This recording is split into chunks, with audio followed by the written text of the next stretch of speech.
देश की जनता बेहाल है, आम आदमी बेहाल है, घर की गृहिणी बेहाल है, घर की बहन बेहाल है, जो काम पे जाने वाला मेरा भाई है वो बेहाल है, मेरा बुजुर्ग बेहाल है।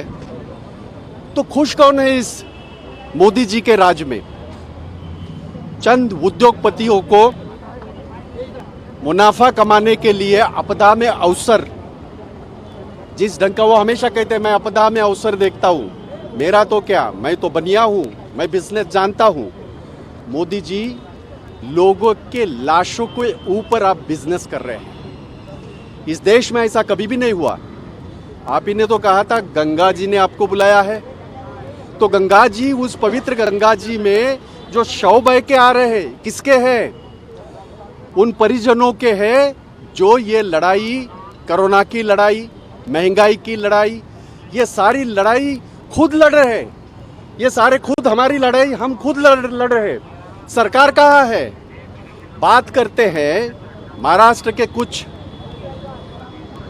भाजपा के नेता, उन्हें क्या अधिकार है मुंबई करो के बारे में बात करने की? महाराष्ट्र के जनता के बारे में क्या अधिकार है उनको? ये वो देवेंद्र फडणवीस है जो रेमडेसिविर के केस में चोरों को बचाने के लिए गए, वो हमारे लोगों के लिए थोड़ी बचाने के लिए गए। ये वो भाजपा के नेता है जिन्होंने अपना एक दहला इस जनता के लिए कोरोना में लड़ने के लिए नहीं दिया। उन्होंने तो दाढ़ी वाले बाबा जी को दे दिया, पीएम केयर फंड को दे दिया, उसका हिसाब मांगे तो हिसाब नहीं मिलता। तो इन्हें क्या अधिकार है आम आदमी की बात करने का? ये आम आदमी की बात, ये आम आदमी की लड़ाई। आज जो पेट्रोल 100 पार किया है, डीजल कभी भी हो सकता है।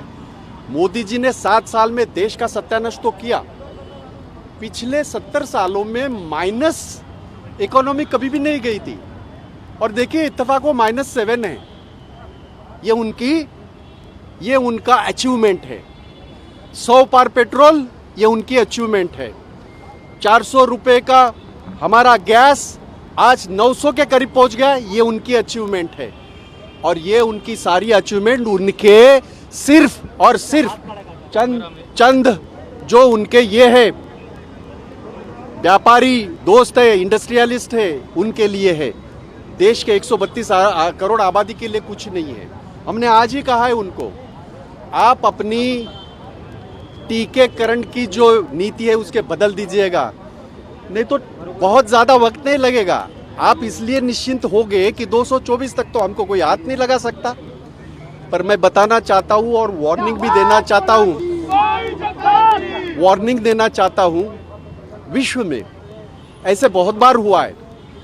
जब भी कभी जनता त्रस्त हो जाती है, जब भी कभी जनता भयभीत हो जाती है, जब भी कभी जनता को अपने परिवार की सुरक्षा नजर नहीं आती है, रास्ते पे उतर आएगी। आज आई है।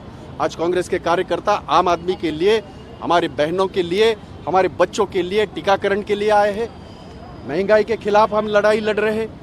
हम ये सारी लड़ाई जो आम आदमी की है, जो आम शहरी की है, जो आम देश के नागरिक की है, उसकी ये लड़ाई हम लड़ रहे हैं। और मैं उसमें बिल्कुल 56 इंच के सीने वाले देश के प्रधानमंत्री को बताना चाहता हूं, एक बार आप मेजर कर ही ले लो। जब आपने औहदा संभाला था, लोगों के बलबूते लोकतंत्र में आज भी डॉक्टर बाबा साहेब आम्बेडकर का संविधान जीवित है, और उसको हम हाथ भी नहीं लगाने देंगे। उसके बदौलत आप बने। तभी तो आपने कहा था मैं तो चाय वाला था।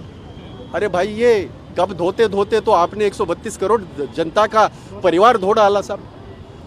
ये ना चल बे, ये नहीं चलेगा। इसके खिलाफ ये जो रास्ते पे आप लड़ाई देख रहे हैं, ये बढ़ेगी। महाराष्ट्र में चौकी, मुंबई में लॉकडाउन है, महाराष्ट्र में लॉकडाउन है, हमारी सरकार है। मैंने थोड़ा सा एहतियात बरता है, पर लोगों की भावना है। ये भाई जगताप की भावना नहीं है, मेरे बहनों की भावना है, मेरे बच्चों की भावना है। आज प्रदेश जाने के लिए बच्चे तैयार हैं, वैक्सीनेशन नहीं हुआ। 100 लोगों का करना पड़ता है। क्यों? देश में, पूरे विश्व में सबसे ज्यादा टीका मेरे देश में पैदा होता है। मोदी जी, देश की बात करिए। मन की बात छोड़िए, देश की बात करिए और जन की बात करिए।